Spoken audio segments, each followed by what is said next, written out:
Assalamualaikum warahmatullahi wabarakatuh. Perkenalkan, nama saya Rahman Ardiansyah dari kelas Teknik Mesin A2. Di sini saya ingin menyampaikan dan menjelaskan materi dari hakikat ibadah sampai Islam dalam masalah harta dan jabatan.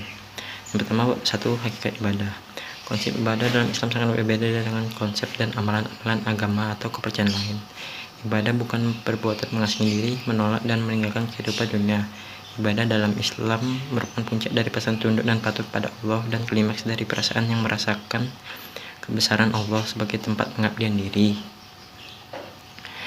Ibadah merupakan puncak ketundukan dan tidak ada sesuatu yang berhak mendapat penghambaan kecuali yaitu puncak keutamaannya itu Allah.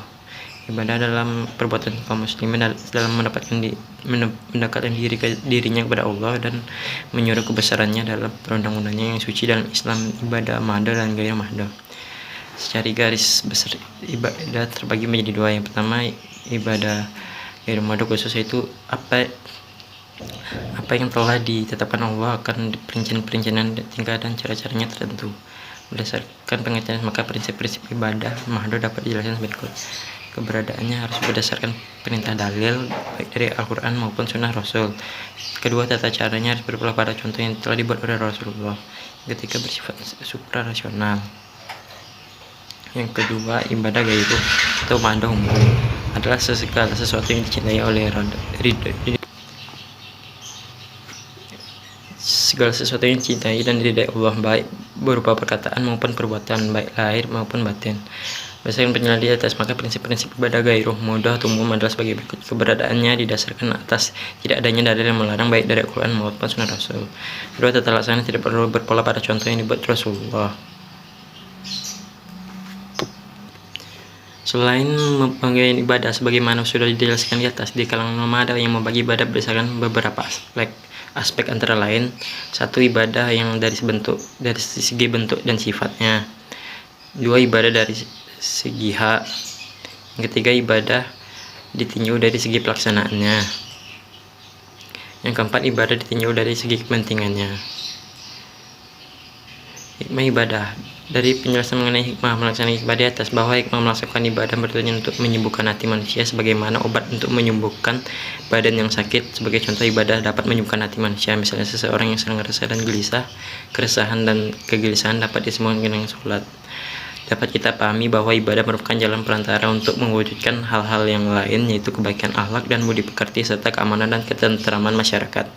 Secara rinci, hikmah menjalankan ibadah itu antara lain terhindar dari syirik, memiliki ketakwaan, terhindar dari kemaksiatan, berjiwa sosial, tidak kikir, merasakan keberadaan Allah, terkabulnya doa-doa kita, memiliki kejujuran, berarti ikhlas, dan banyak saudara.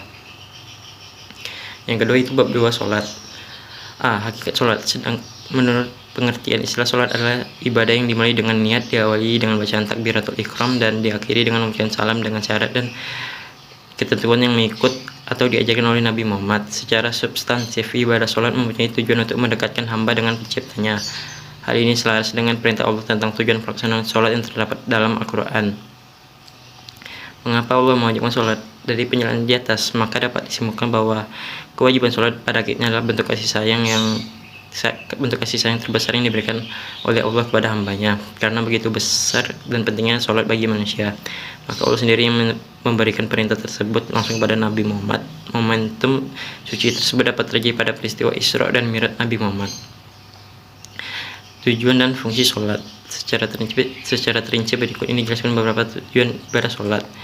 Yang pertama, memberikan diri kepada Allah, menjaga kesadaran dan pengendalian diri, motivasi dan terapi psikologis, memupuk rasa persamaan, persatuan dan persaudaraan, mencegah perbuatan keji dan mungkar, menanamkan disiplin diri terhadap waktu, menolong memecahkan masalah. Akhlak dalam sholat. Adapun nilai-nilai pendidikan akhlak yang terkandung dalam gerakan sholat diantaranya jujur, amanah, bertanggung jawab, menjaga kesucian, malu, berani menepati janji, mematuhi semua yang diharapkan oleh Allah. Ancaman bagi orang yang meninggalkan sholat dijelaskan dalam Al-Quran. Orang ini dengan sengaja meninggalkan sholat, hukumnya dosa, bahkan ada ulama yang menghukumnya dengan kafir. Mengapa demikian?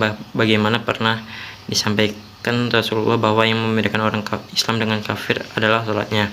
Berdasarkan hal ini, maka para ulama menetapkan bahwa orang yang dengan sengaja meninggalkan sholat bisa dihukumi dengan kafir.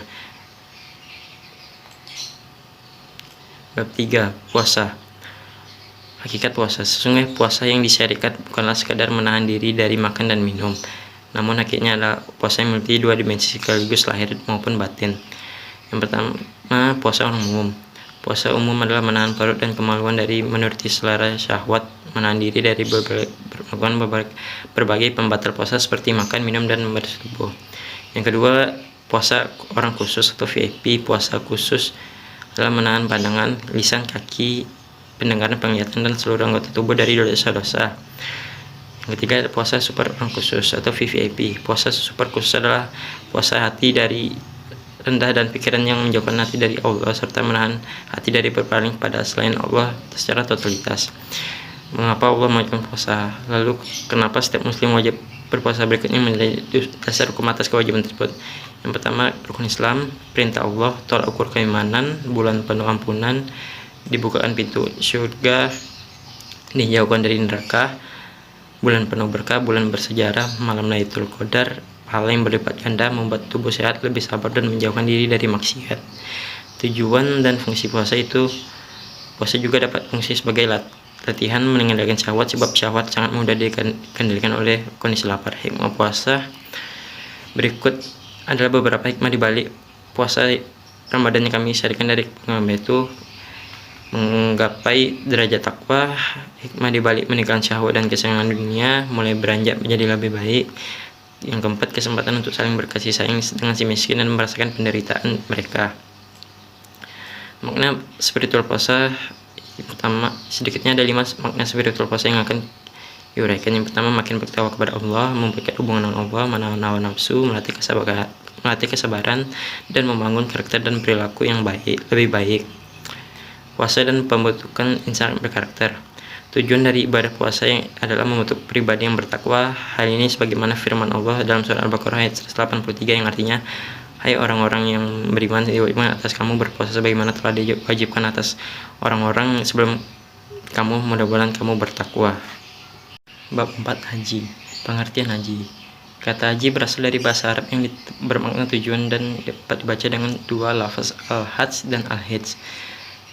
Secara syariat, haji menurut istilah syar'i ialah memenuhi panggilan Allah untuk melaksanakan ibadah ke tanah suci pada waktu yang telah ditentukan sesuai dengan syariat Rasulullah.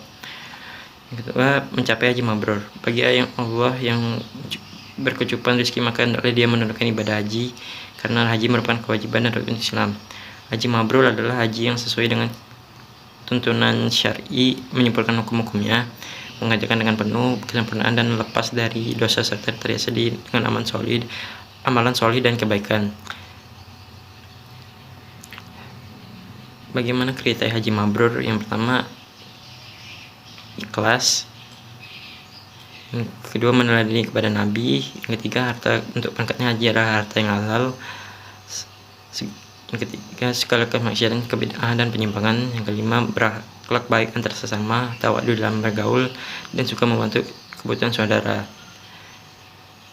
Hikmah haji dari berbagai aspek. Yang pertama, meninggalkan seluruh ibadah, mendapatkan ampunan dosa-dosa dan balasan jannah, menyambut seruan Nabi Ibrahim, saling mengenal dan saling menasihati, menyebarkan ilmu.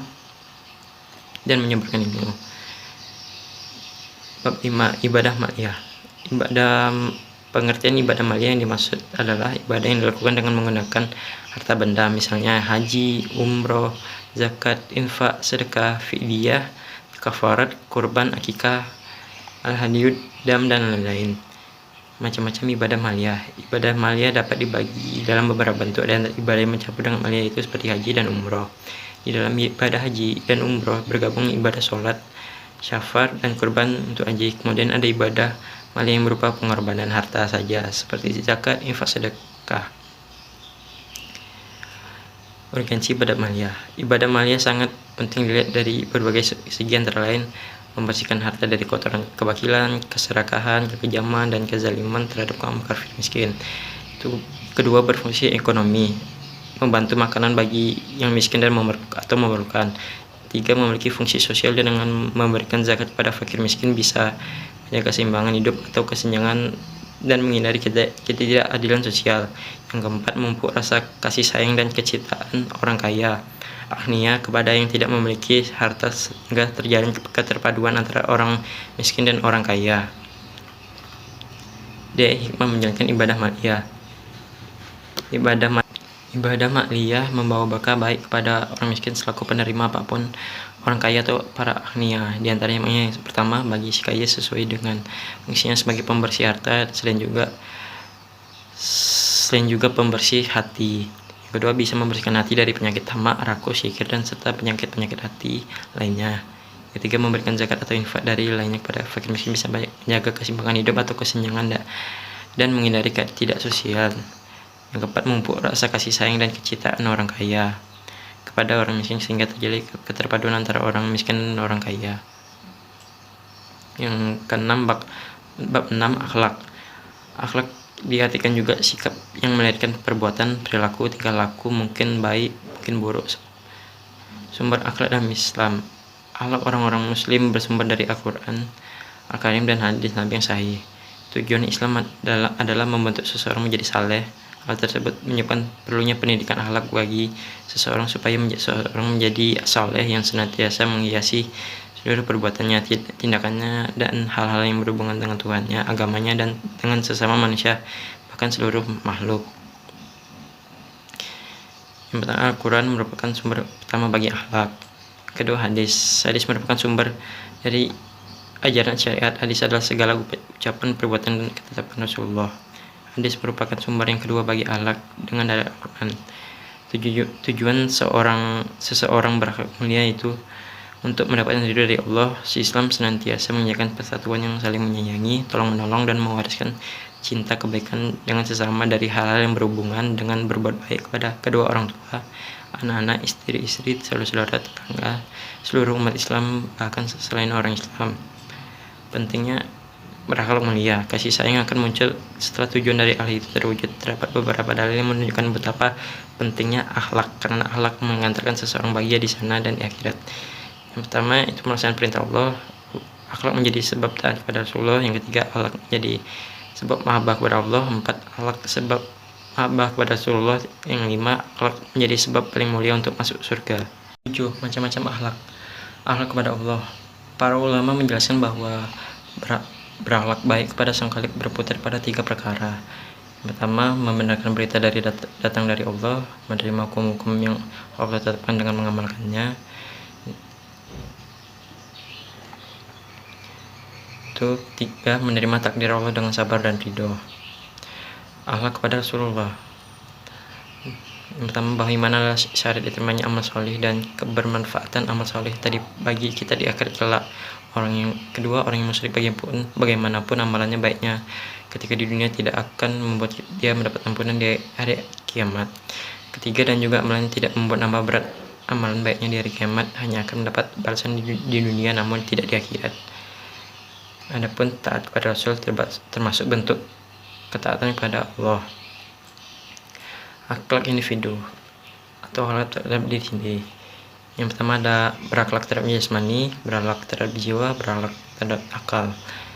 Yang D, akhlak sosial atau kemasyarakatan. Yang pertama, berbuat baik pada tetangga, bersabar menghadapi gangguan tetangga, tidak mengganggu tetangga. Yang keempat, akhlak terhadap lingkungan. Yang pertama, penanaman pohon dan penghijauan, menghidupkan lahan mati, tidak mencemari air. Yang E, akhlak terhadap berbangsa dan bernegara. Yang pertama, ada akhlak pejabat dan akhlak warga negara.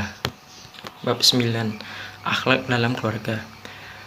Pengertian keluarga dapat tinjau dari perspektif psikologis dan sosiologis. Secara psikologis, keluarga adalah sekumpulan orang yang hidup bersama dalam tempat tinggal bersama, dan masing-masing anggota berasakan adanya pertautan batin sehingga terjadi saling mempengaruhi, saling memperhatikan, dan saling menyerahkan diri. Sedangkan secara sosiologis, keluarga adalah satu persekutuan hidup yang didirikan oleh kasih sayang antara pasangan dua jenis manusia yang dikukuhkan dengan pertingkahan dengan maksud untuk menyempurnakan diri, saling melengkapi satu dengan yang lainnya. Keluarga yang seimbang adalah keluarga yang ditandai oleh adanya keharmonisan hubungan atau relasi ayah dan ibu serta anak-anak dengan saling menghormati dan saling memberi tanpa harus diminta. Akhlak suami istri. Bagi seorang suami, hal yang pertama wajib diketahui dalam bergaul istri adalah mengedepankan sikap welas asih, cinta, dan kelembutan. Kedua, sebagai seorang kepala keluarga, suami dan nyuruh untuk memperlakukan istri dan anaknya dengan kasih sayang dan menjauhkan diri dari sikap kasar.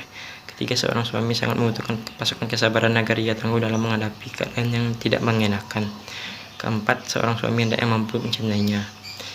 Ketiga, akhlak orang tua terhadap anak.